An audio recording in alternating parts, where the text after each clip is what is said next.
What is nerve cell? A type of cell that receive and send messages from the body to the brain and back to the body. अभी nerve cell क्या होता है? Nerve cell अपना spinal ये organelles है। तो spinal organelles क्यों है? क्योंकि वे अपने ब्रेन से स्टार्ट होता है और अपने इन पॉइंट ऑफ द स्पाइनल तक में अटैच रहता है। पूरे होल बॉडी को कंट्रोल करता है अपना स्पाइनल के इनर साइड से रहता है। इनर साइड से इसके लिए रहता है क्योंकि ये सेफ एंड सिक्योर रहने के लिए। अगर इसको थोड़ा भी डैमेज पहुंचता है तो हमारे किसी भी बॉडीज के किसी भी पोर्शन को पैरालिसिस का चांसेस रहेगा। तो इसके जो ये सारे स्नैप्सेस रहते हैं, ये सारे स्नैप्सेस इलेक्ट्रिकल सिग्नल प्रेजेंट करते हैं। इलेक्ट्रिकल सिग्नल के थ्रू ही हमारे पूरे बॉडी को कंट्रोल करते हैं अपने nerve cell. The basic unit of communication in the nervous system. In the nerve cell, each nerve cell consists of cell body, a major branching fiber, axon, and numerous small branching fiber, dendrite. Major branching fibre, ये अपना major branching fibre axon होता है, जो अपना एक main control रहता है, जो एक न्यूक्लियस वाले को दूसरे अपने न्यूक्लियस डेंड्राइट्स को अटैच करने के लिए ये सारे रिस्पॉन्सिबल रहते हैं। ये सारे अपने दूसरे डेंड्राइट्स को कनेक्ट करते हैं, जिस तरीके से इस इमेज में अपने को देखने मिल रहा है।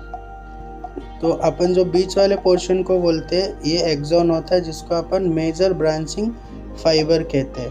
और दूसरा नॉमरस स्मॉल ब्रांचिंग फाइबर, यानी कि बहुत सारे रहते हैं छोटे छोटे, जो अपने पूरे बॉडी में फैलते हैं और उसको एक न्यूक्लियस रहता है। और तो इस चीज़ को अपन बोलते हैं डेंड्राइट्स। तो ये नर्व सेल होता है कि नर्व सेल एक्चुअल होता क्या है? तो नर्व सेल होता है a type of cell that receive and send message from the body to the brain and back to the body. The basic unit of communication in the nerve system is the nerve cell. Each nerve cell consists of cell body, a major branching fiber axon, numerous small branching fiber, dendrite. ये होता है अपना what is nerve cell. Then next, what is epithelial cell? Epithelial cell होता क्या है? तो epithelial cell are a type of a cell that cover the inside outside of the surface of your body. They are found on your skin, blood vessel and organs including your urinary tract. और अभी epithelial cell होता है क्या? जो हमको अपने body के surface पे देखने मिलता है। बॉडी के सरफेस मतलब अगर किसी का हाथ है तो हाथ का स्किन, वो उसका बॉडी सरफेस हुआ। यह हमारे ऑर्गन्स हुए, ऑर्गन्स में हार्ट हुए, लीवर्स हुए, स्मॉल लार्ज इंटेस्टाइन हुए, किडनी, इन सारे के सरफेस पे एपिथेलियल सेल देखने मिलती है। एपिथेलियल सेल एक लेयर होता है जो एक प्रोटेक्टिव लेयर क्रिएट करता है, जिसके फॉर्मेशन से हमको मैसेजेस वगैरह सारे ट्रांसपोर्ट होते हैं और एब्जॉर्प्शन भी होता है, सिक्रेशन भी होता है, और कुछ सेलर के ट्रांसपोर्टेशन में भी होता है, और सेंसेशन भी डिटेक्ट होता है। सेंसेशन डिटेक्ट मतलब क्या कि अगर हमको हीट महसूस हो रहा है तो हमें हीट पता चलेगा, अगर हमें कोल्ड महसूस हो रहा है तो हमें कोल्ड मालूम पड़ेगा, अगर किसी ने हमें पिंच किया, हीट किया, तो फिर वो तुरंत हमें उस सेंसेशन की मदद से समझने मिलेगा। उसको आप एपिथेलियल सेल वो हमारा फंक्शन करता है। देन आफ्टर नेक्स्ट है difference between exocrine and endocrine cell. तो एंडोक्राइन सेल और एक्सोक्राइन सेल होता क्या है? एक्चुअल में दोनों भी सिमिलर होते हैं, बस एक बेसिक डिफरेंस इन दोनों में, जो एक करता है और एक करवाता है, यानी एक का खुद का फंक्शन होता है और एक का दूसरे का खुद का फंक्शन नहीं होता। तो एंडोक्राइन ग्लैंड क्या होता है? तो gland pour their secretion directly into the blood stream। अभी जो एंडोक्राइन है डायरेक्टली वो ब्लड स्ट्रीम से सिक्रेशन करता है, ये अपना ब्लड स्ट्रीम है, और ये अपना एपिथेलियल लेयर है, इसके अंदर में अपना ब्लड वेसल्स है, इसके अंदर अपना डायरेक्ट सिक्रेशन होता है। और एक्सोक्राइन में जस्ट सिमिलर क्या होता है? Gland do not port there secretion into the blood stream, they have their own duct. और ये ब्लड स्ट्रीम के थ्रू नहीं करता है एक्सोक्राइन। एक्सोक्राइन जो उसका खुद का सिक्रेशन का डक्ट होता है। मीन्स डक्ट मीन्स कैसा? एक वेन। अगर एक वेन में ब्लड सर्कुलेशन हो रहा है तो उसमें अपना एंडोक्राइन प्रोसेस हो रहा है, बट अगर वेन्स में ब्लड सर्कुलेशन हो रहा है तो उसमें एक्सोक्राइन नहीं होगा, क्योंकि उसका खुद का अपना एक पाथवे है। देन नेक्स्ट है do not utilise duct to transport hormones to target cell organ etcetera. और ये किसी भी डक्ट को यूज़ में नहीं लेता है हार्मोन्स को ट्रांसपोर्ट करने के लिए, ये डायरेक्टली टारगेट करता है एक सेल को और एक अपने ऑर्गन को। देन इसमें क्या होता है एक्सोक्राइन में, depend solely on duct for the transportation of its secretion to the target cell और ऑर्गन। पर एक्सोक्राइन में अगर ट्रांसपोर्टेशन करना है तो वो डिपेंड रहेगा डक्ट के भरोसे किसी भी सेल और ऑर्गन तक पहुंचने के लिए, बट एंडोक्राइन में वो डायरेक्टली अटैक करता है। Transportation of hormone is slower then the exocrine system, और एंडोक्राइन में जो हार्मोन्स का ट्रांसपोर्टेशन है वो स्लो रहता है as compare to exocrine gland. अब transportation of secretion is faster than that of the endocrine system. Endocrine system के मुकाबले एक्सोक्राइन ग्लैंड में फास्ट होता है। एंडोक्राइन ग्लैंड सिक्रीट हार्मोन, अभी एंडोक्राइन जो ग्लैंड है वो सिक्रीट हार्मोन करता है, पर एक्सोक्राइन क्या सिक्रीट करता है, एंजाइम्स। एंजाइम्स मतलब जैसे अपने लीवर में स्टमक में फूड डाइजेशन में एंजाइम्स का हेल्प होता है, तो उस तरीके से वो एंडोक्राइन सिक्रीट करता है। बट जो एंडोक्राइन में वो हार्मोन सिक्रेट करता है। अपने बॉडीज में बहुत सारे हार्मोन्स होते हैं। Gland have slow response on the target site, अभी जिधर भी एंडोक्राइन के थ्रू टारगेट करना है हार्मोन्स को तो वो कैसे स्लोली करेगा, but exocrine have completely faster response on the target site. But exocrine कैसा, वो फास्ट करेगा। क्यों फास्ट करेगा, क्योंकि उसको एक अपना पाथवे है, तो वो अपने पाथवे से वो डायरेक्टली टारगेट ऑर्गन्स पे अटैक करेगा। लेकिन एंडोक्राइन को अपना पाथवे नहीं है तो वो स्लोली करेगा। एग्जाम्पल में जैसे अभी है thyroid gland, liver, pituitary gland, thalamus gland etcetera, और उसी में एक्सोक्राइन ग्लैंड में एग्जाम्पल है salivary gland, pancreas, liver, sebaceous etcetera.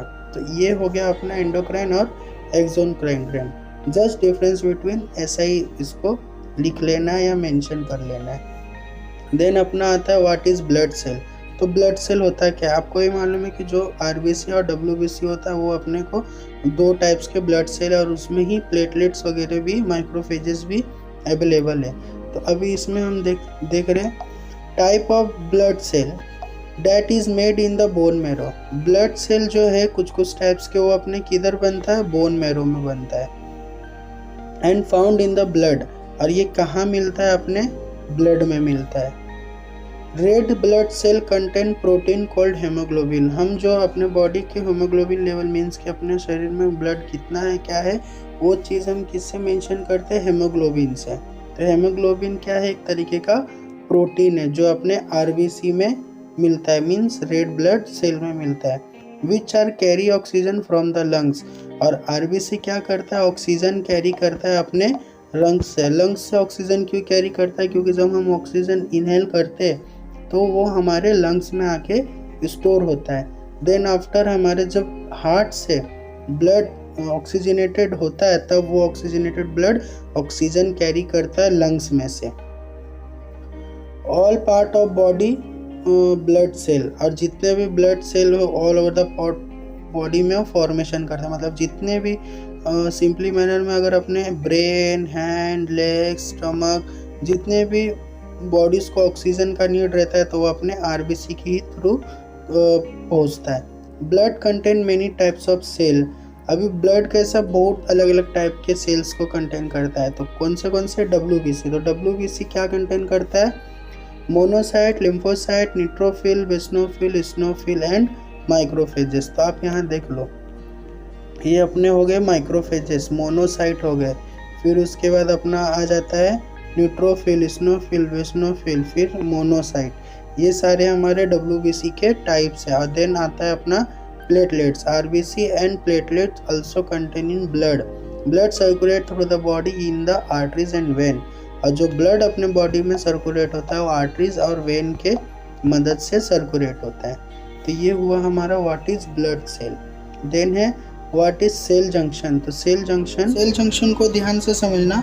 Plasma membrane of adjacent cell usually separated by extracellular fluid that allow transport of nutrients and waste to from the blood stream. Plasma membrane मतलब क्या, wall. अपना plasma membrane में आपको इधर दिखाता हूँ, ये हुआ अपना प्लाज्मा मेम्ब्रेन और ये हुआ एक दूसरा प्लाज्मा मेम्ब्रेन। एडजेसेंट सेल मतलब क्या हुआ, ये एक सेल हुआ और एक ये सेल हुआ, तो ये दोनों सेल एक दूसरे से कैसा, आजू बाजू में, और इन दो सेल के बीच में जो गैप्स होते हैं अपन उसी को गैप जंक्शन बोलते हैं। तो हमको इसमें क्या क्या देखना है, 3 तरीके का गैप देखने मिलेगा।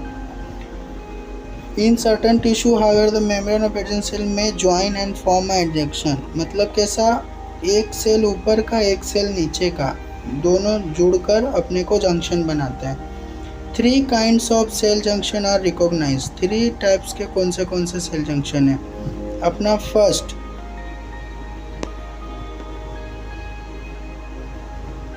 फर्स्ट अपना आ जाता है डेसिमोसोम्स, देन सेकेंड आता है अपना टाइट जंक्शन एंड तीसरा आता है गैप जंक्शन। तो डेसिमोसोम्स जंक्शन क्या होता है ये देख लो, डेस्मोसोम्स है इधर, डेस्मोसोम्स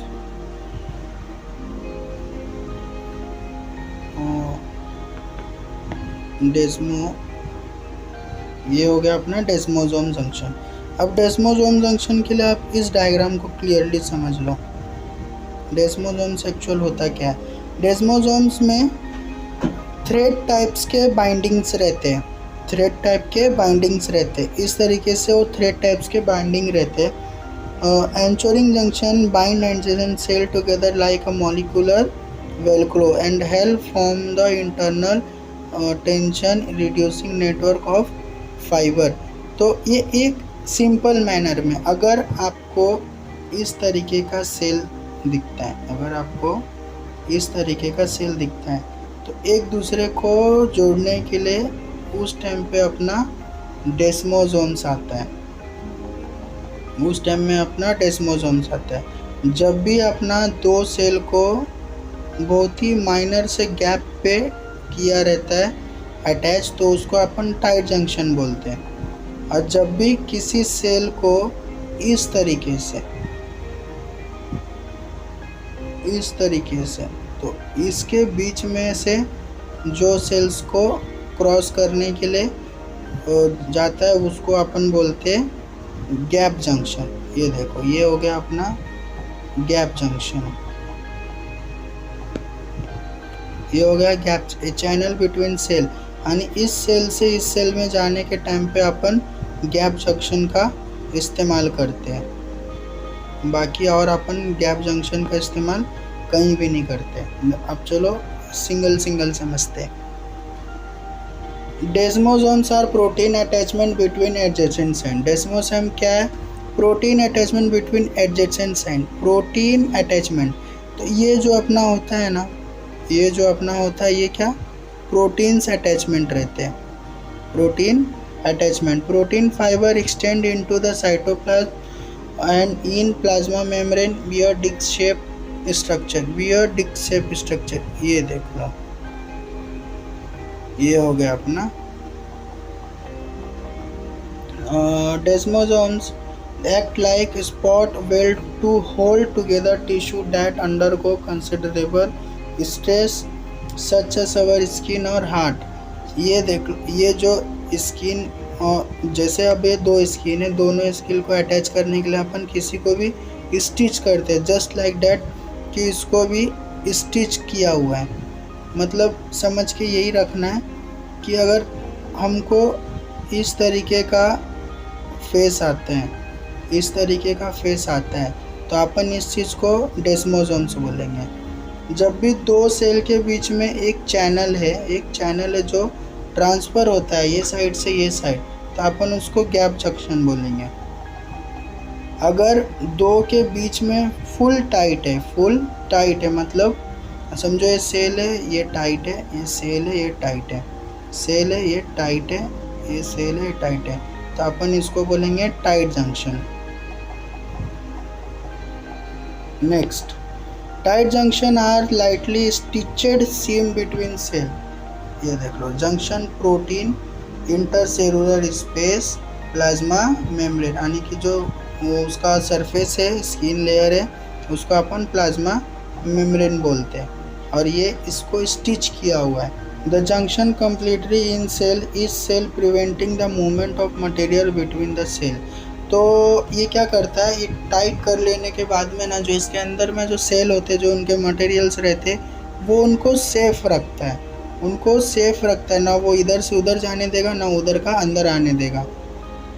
तो ये होता है tight junction. Tight junction are characteristic of cell lining the digestive tract where material are required to pass through cell rather than intercellular space to penetrate the blood stream। तो इस तरीके से इसका इंटरसेलुलर का होता है, मीन्स नीड के हिसाब से इनका फॉर्मेशन होता है, जिधर पे जैसा ज़रूरत रहेगा उधर पे वैसा अपना ब्लड स्ट्रीम के मदद से वो पूरा काम करता है। Gap junction. Gap junction are narrow tunnel that directly connect the cytoplasm of two neighboring cell consisting of protein called gap junction are narrow tunnel that directly connect the cytoplasm of two neighboring cell consisting of protein called कैनोक्सोन्स। ये होता है अपना कैनोक्सोन, जिससे अपना जितने भी organelles के fluid हुए या कुछ ऐसा नीड वाले एंजाइम्स हुए, तो उसका क्रॉस होने के लिए अपना गैप जंक्शन में जस्ट वो क्लोज और ओपन के फॉर्मेशन पे चलता है, close and open. This protein allow only the passage of ion and small molecule. तो अब जैसे कि एंजाइम और किसी भी लिक्विड को क्रॉस करने के लिए, तो इसमें से कौन से दो पास होते हैं, आयन्स पास होते हैं, और स्मॉल मॉलिक्यूल जो रहते हैं वो इस तरफ से वो इस तरफ आ जाते हैं इसके मदद से। जब वो क्लोज है तब नहीं आएंगे, जब ओपन है तब वो क्रॉस कर लेंगे। तो इसको अपन प्रोटीन बोलते हैं, ये जो आइटम है इसको अपन प्रोटीन बोलते हैं, और उस प्रोटीन का क्या नाम है, connexons. In this manner gap junction allow communication between cell through the exchange of material और the transmission of electric impulses. तो ये गैप जंक्शन में अपना मटेरियल का एक्सचेंज होता है, और इलेक्ट्रिक इम्पल्सेस जो है अपने सेल में जो ट्रांसफ़र करता है, वो इस के मदद से अपना इलेक्ट्रिक इम्पल्सेस का ट्रांसफ़र होता है। ये कटआउट है, अगर अपन कंफ्यूजन मत रखना, अगर हम लोग इस सेल पे से कट करेंगे तो अपने को जो ये ऐसा दिख रहा है वो ये भी ऐसा ही दिखेगा, ठीक है, कंफ्यूजन मत लेना। एक कट पीस है, यानी कि एक सेल का लेयर ऊपर है और एक सेल का लेयर एक नीचे है, तो उसके बीच में पूरे फॉर्मेशन होते हैं।